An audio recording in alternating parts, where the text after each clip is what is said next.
エレン・イエーガー。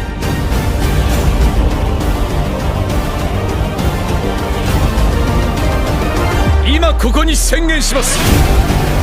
パラディ島敵勢力へ宣戦布告を。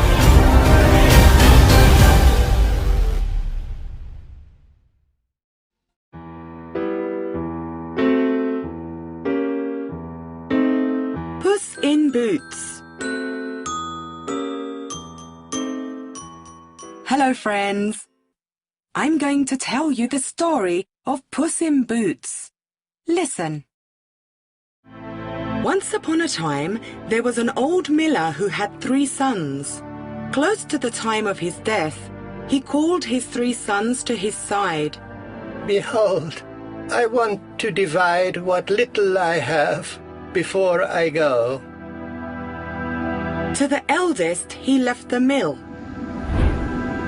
To the middle brother, he left the donkey. And to the youngest, he left the last thing that remained, the cat. When the father died, the 2 elder brothers devoted themselves to exploiting their inheritance, while the youngest took some of his father's boots, put them on the cat, and left to see the world. Along the way, they sat down to rest.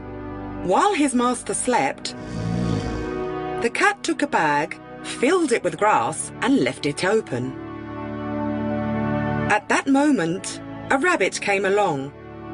Impressed by the greenness of the grass, he got into the bag.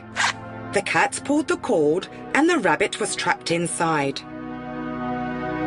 He put it on his back and headed to the palace to deliver it to the king. I come on behalf of my master, the Marquis of Carabas, who sends you this gift. The grateful king accepted the gift.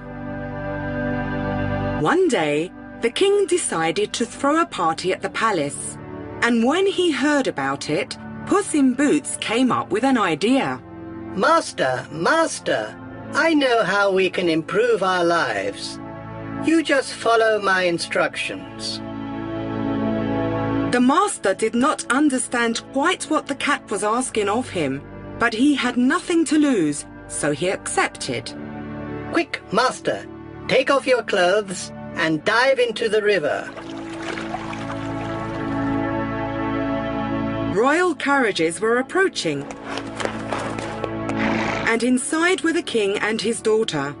When they came closer, the cat yelled out, Help! Help!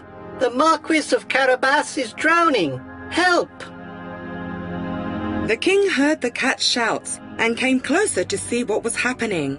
The princess was amazed by how handsome the Marquis of Carabas was.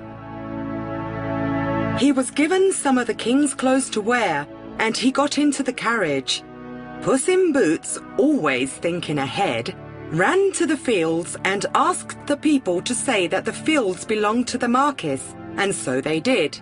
He then said, The only thing my master is missing is a castle. Then he remembered the ogre's castle and went there. Mr. Ogre, I have heard of the powers you possess, but I do not believe it, so I have come here to see for myself if it is true. The ogre was furious that the cat did not believe him. He raised his hand in the air and poof! He turned into a ferocious lion. Very good. But that is easy because you are already as big as a lion. Can you turn yourself into something small? Into a fly or a mouse? The ogre blew and turned into a little mouse. And then poof! The cat pounced on him and ate him up. In that moment, he heard the carriages approaching and ran to the door to receive his master. Master, master, come on, come in. The king was amazed at all the possessions of the Marquis, and he proposed that he should marry his daughter and rule the realm. He accepted, and both the cat and the Marquis lived happily ever after.